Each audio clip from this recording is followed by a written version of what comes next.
Google pay, phone ಪೇಗೆ big shock. ದೇಶದ top payment ಆಪ್ಗಳಿಗೆ ಹೊಸ ಕಂಪನಿಯಿಂದ ಹೊಡೆತ. ಗೂಗಲ್ ಪೇ, ಫೋನ್ ಪೇಗಳ ಆಧಿಪತ್ಯ, ಆ ಡಾಮಿನೆನ್ಸ್ಗೆ ದೊಡ್ಡ ಏಟು ಬಿದ್ದಿದೆ. ಅವುಗಳ ಮಾರ್ಕೆಟ್ ಶೇರೇ ಕುಸಿಯುವ ಮಟ್ಟಕ್ಕೆ ಸರ್ಪ್ರೈಸ್ ದಾಳಿಯಾಗಿದೆ.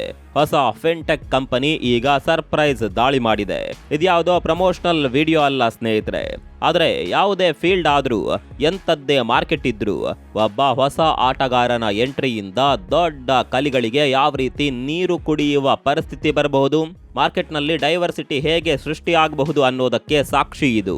ಇಷ್ಟು ದಿನ UPI ಮಾರ್ಕೆಟ್ನಲ್ಲಿ ಇಬ್ಬರೇ ಪ್ಲೇಯರ್ಸ್, ಗೂಗಲ್ ಪೇ ಹಾಗೂ ಫೋನ್ ಪೇ ಇಬ್ಬರೇ 80%ಗಿಂತ ಹೆಚ್ಚು ಮಾರ್ಕೆಟ್ ಶೇರ್ ಆಕ್ರಮಿಸಿಕೊಂಡಿದ್ದಕ್ಕೆ ಸರ್ಕಾರನೇ ತಲೆ ಕೆಡಿಸಿಕೊಂಡಿತ್ತು. ಅವರ ಮಾರ್ಕೆಟ್ ಶೇರ್ ಕಮ್ಮಿ ಮಾಡೋದಕ್ಕೆ ಹೊಸ ರೂಲ್ಸ್ ತರೋದಕ್ಕೆ ಮುಂದಾಗಿತ್ತು. ಅದರ ಮಧ್ಯೆ ಮೂರನೇ ಪೇಮೆಂಟ್ಸ್ ಕಂಪನಿಯೊಂದು ಧೂಳೆಬ್ಬಿಸ್ತಿದೆ. ಹಾಗಿದ್ರೆ ಆ ಕಂಪನಿ ಯಾವುದು? ಭಾರತದ UPI ಮಾರ್ಕೆಟ್ ಯಾವ ರೀತಿ ಚೇಂಜ್ ಆಗ್ತಿದೆ? ಭಾರತದ ಡಿಜಿಟಲ್ ಪಾವತಿ ಮಾರುಕಟ್ಟೆಯಲ್ಲಿ ಏನೆಲ್ಲ ಬದಲಾವಣೆ ಆಗ್ತಿದೆ ಎಲ್ಲವನ್ನ ಎಕ್ಸ್ಪ್ಲೇನ್ ಮಾಡ್ತೀವಿ. ಸ್ನೇಹಿತರೆ ನಮಸ್ಕಾರ. ಚರಿತ್ರೆ ಮತ್ತೊಂದು ವಿಡಿಯೋಗೆ ನಿಮಗೆಲ್ಲ ಪ್ರೀತಿಯ ಸ್ವಾಗತ.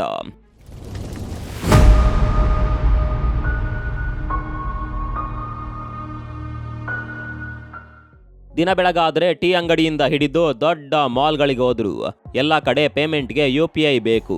UPI ಮಾಡೋದಕ್ಕೆ ಗೂಗಲ್ ಪೇ ಅಥವಾ ಫೋನ್ ಪೇ ಯಂತಹ ಫಿನ್ಟೆಕ್ ಆಪ್ಸ್ ಬೇಕು. ಹಾಗಾಗಿ ಈ ಫಿನ್ಟೆಕ್ ಜಗತ್ತಲ್ಲಿ ಏನಾಗ್ತಿದೆ ಅಂತ ತಿಳ್ಕೊಳ್ಳೋದು ಬಹಳ ಮುಖ್ಯ. ಆದ್ರೆ ಈಗೇಕೆ ಈ ಆಪ್ಗಳ ಬಗ್ಗೆ ಚರ್ಚೆ ಆಗ್ತಿದೆ ಅಂದ್ರೆ, ಇತ್ತೀಚೆಗೆ national payments corporation of India ಅಂದ್ರೆ MPCI ಒಂದು ಡೇಟಾ ರಿಲೀಸ್ ಮಾಡಿದೆ. ಎಲ್ಲ ಫಿನ್ಟೆಕ್ ಆಪ್ಸ್ ಬಗ್ಗೆ ಡೇಟಾ ಕೊಟ್ಟಿದೆ. ಅದರಲ್ಲಿರುವ ನಂಬರ್ಸ್ ಇಡೀ ಫಿನ್ಟೆಕ್ ಇಂಡಸ್ಟ್ರಿಗೆ ಸರ್ಪ್ರೈಸ್ ಕೊಟ್ಟಿದೆ. ಯಾಕಂದ್ರೆ ಆನ್ಲೈನ್ ಪೇಮೆಂಟ್ಗಳು ಶುರುವಾದಾಗಿನಿಂದ ಇಲ್ಲಿವರೆಗೆ ಈ ಸಣ್ಣ ಅವಧಿಯ ಇತಿಹಾಸದಲ್ಲೇ ಮೊದಲ ಬಾರಿಗೆ ಫೋನ್ ಪೇ ಮತ್ತು ಗೂಗಲ್ ಪೇ ಆಪ್ಗಳ ಒಟ್ಟು ಮಾರುಕಟ್ಟೆಯ ಪಾಲು ಅಂದ್ರೆ ಕಂಬೈನ್ಡ್ ಮಾರ್ಕೆಟ್ ಶೇರ್ 80%ಕ್ಕಿಂತ ಕೆಳಗೆ ಕುಸಿದಿದೆ. ಕೇವಲ 2 ವರ್ಷಗಳ ಹಿಂದೆ ಅಂದ್ರೆ 2024ರಲ್ಲಿ ಇವೆರಡು ಆಪ್ಗಳ ಮಾರ್ಕೆಟ್ ಶೇರ್ ಬರೋಬ್ಬರಿ 86% ಇತ್ತು.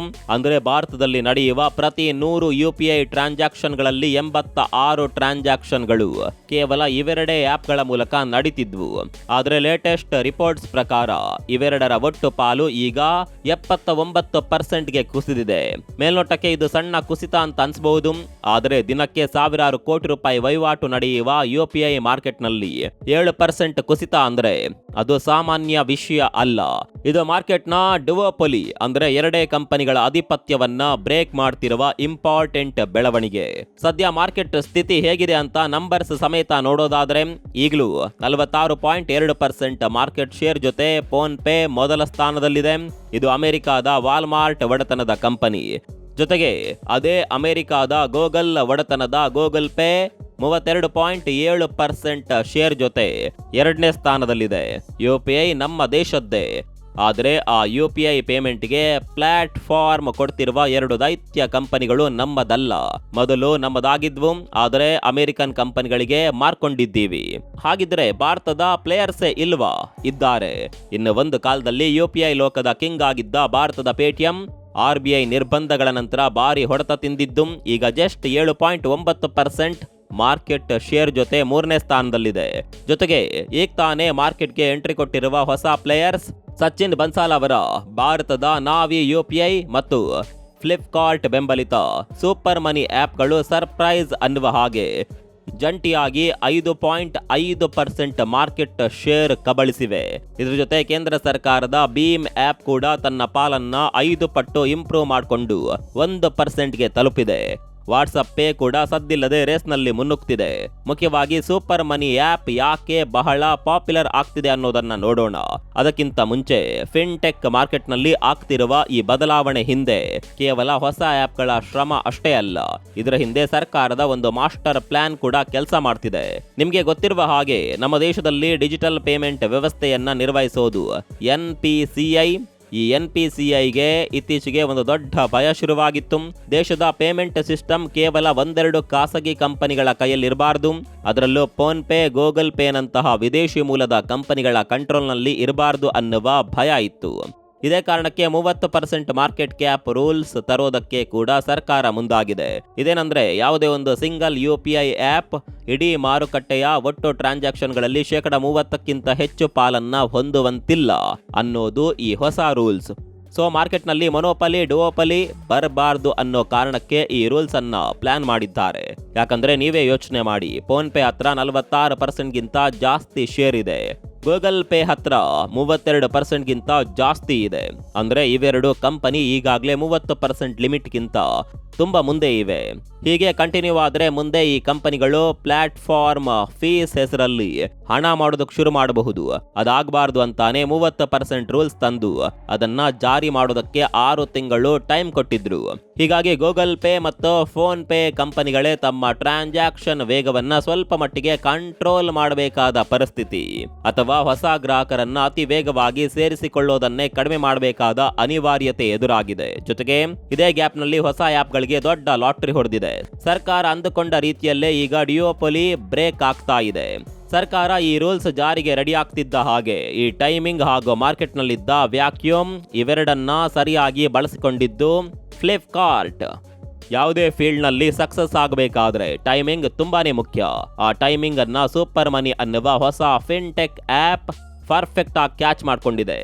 ಈ ಆಪ್ ಎಷ್ಟರ ಮಟ್ಟಿಗೆ ಪಾಪ್ಯುಲರ್ ಆಗ್ತಿದೆ ಅಂದ್ರೆ, ಇತ್ತೀಚೆಗೆ ಸೆನ್ಸಾರ್ ಟವರ್ APAC ಅವಾರ್ಡ್ಸ್ನಲ್ಲಿ ಈ ಸೂಪರ್ ಮನಿ ಆಪ್ಗೆ ದೊಡ್ಡ ಗೌರವ ಸಿಕ್ಕಿದೆ. ಭಾರತದ ಅತ್ಯಂತ ವೇಗವಾಗಿ ಬೆಳೆಯುತ್ತಿರುವ ಪೇಮೆಂಟ್ ಆಪ್ ಅಂದರೆ ಫಾಸ್ಟೆಸ್ಟ್ ಗ್ರೋವಿಂಗ್ ಪೇಮೆಂಟ್ಸ್ ಆಪ್ ಅನ್ನುವ ಪ್ರಶಸ್ತಿ ಈ ಆಪ್ ಮುಡಿಗೇರಿದೆ. ಕೇವಲ ಕೆಲವೇ ತಿಂಗಳುಗಳಲ್ಲಿ ಈ ಆಪ್ನ ಡೌನ್ಲೋಡ್ಗಳ ಸಂಖ್ಯೆ ಬರೋಬ್ಬರಿ 242% ಬೆಳವಣಿಗೆ ಕಂಡಿದೆ ಅಂದ್ರೆ ನೀವು ನಂಬಲೇಬೇಕು.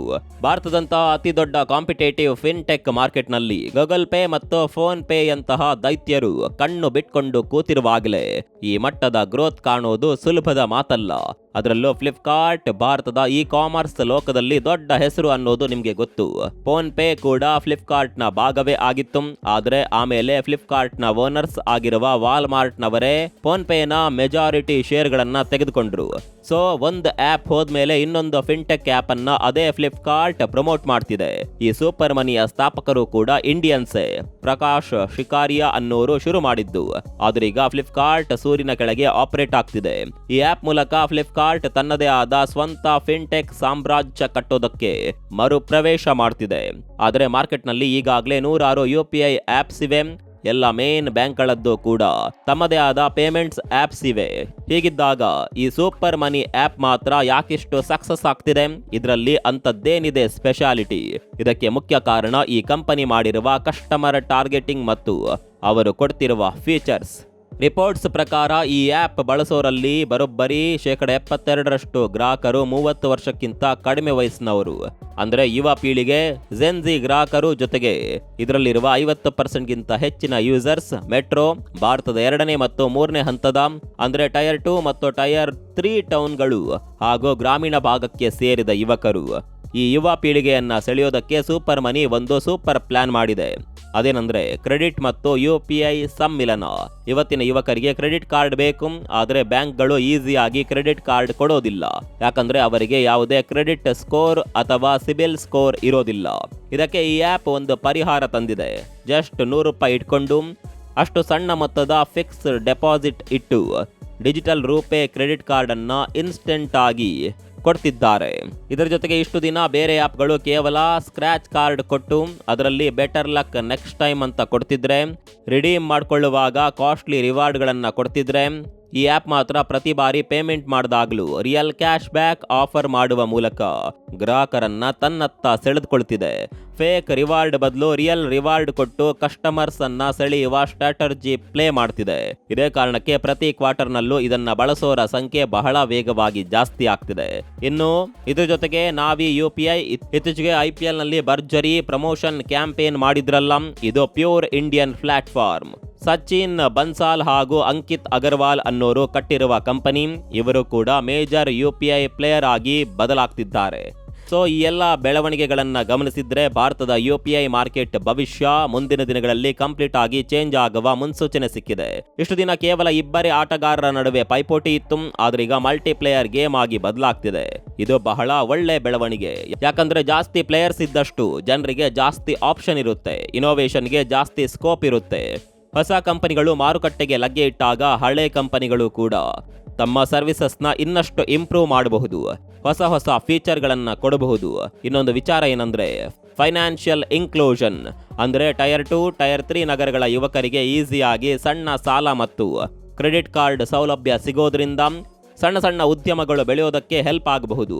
ಇದೆಲ್ಲದರ ಮಧ್ಯೆ UPI ಜಗತ್ತಿನಾದ್ಯಂತ ಬೆಸ್ಟ್ ಡಿಜಿಟಲ್ ಪೇಮೆಂಟ್ ಸಿಸ್ಟಮ್ ಅಂತಲೇ ಫೇಮಸ್ ಆಗ್ತಿರುವ UPI ಕೇವಲ ಬ್ಯಾಂಕ್ ಖಾತೆಯಿಂದ ಹಣ ವರ್ಗಾವಣೆ ಮಾಡುವ ಸಾಧನವಾಗಿ ಉಳಿಯದೆ ಕಂಪ್ಲೀಟ್ ಹಣಕಾಸು ವ್ಯವಸ್ಥೆಯ ಕೇಂದ್ರ ಬಿಂದುವಾಗಿ ಬದಲಾಗ್ತಾ ಇದೆ. ಇದು ಸರ್ಕಾರಕ್ಕೂ ಕೂಡ ಗುಡ್ ನ್ಯೂಸ್. ಕೊನೆಯದಾಗಿ ಈ ಇಡೀ ವಿಚಾರನ ಅನಲೈಸ್ ಮಾಡಿದಾಗ ಫ್ರೀ ಮಾರ್ಕೆಟ್ನಲ್ಲಿ ಏಕಸ್ವಾಮ್ಯ ಯಾರಿಗೂ ಒಳ್ಳೆಯದಲ್ಲ. ಸ್ಪರ್ಧೆ ಇದ್ದಾಗ ಮಾತ್ರ ಗ್ರಾಹಕರಿಗೆ ನಿಜವಾದ ಮೌಲ್ಯ ಸಿಗೋದಕ್ಕೆ ಸಾಧ್ಯ ಅನ್ನೋದು ಮತ್ತೆ ಪ್ರೂವ್ ಆಗ್ತಿದೆ. ಭಾರತದ ಡಿಜಿಟಲ್ ಪೇಮೆಂಟ್ ವ್ಯವಸ್ಥೆ ಇಬ್ಬರ ನಿಯಂತ್ರಣದಿಂದ ಮುಕ್ತವಾಗಿ ಡೈವರ್ಸಿಟಿ ಬರಬೇಕು. ಹೊಸ ಟೆಕ್ನಾಲಜಿ ಹಾಗೂ ಗ್ರಾಹಕರಿಗೆ ಹೆಚ್ಚು ಯೂಸ್ ಆಗುವಂತ ಹೊಸ ಪ್ಲೇಯರ್ಸ್ ಬರಬೇಕು. ಇದರ ಬಗ್ಗೆ ನಿಮ್ಗೆ ಏನನ್ಸುತ್ತೆ? ನೀವು ಸೂಪರ್ ಮನಿ ಆ್ಯಪ್ ಯೂಸ್ ಮಾಡ್ತಿದ್ರೆ ಆ್ಯಪ್ ಬಗ್ಗೆ ನಿಮ್ಗೆ ಏನನ್ಸುತ್ತೆ ಕಾಮೆಂಟ್ ಮಾಡಿ. ಈ ರೀತಿಯ ಮತ್ತಷ್ಟು ಇಂಟ್ರೆಸ್ಟಿಂಗ್ ವಿಡಿಯೋಗಳಿಗಾಗಿ ದಯವಿಟ್ಟು ಸಬ್ಸ್ಕ್ರೈಬ್ ಆಗಿ.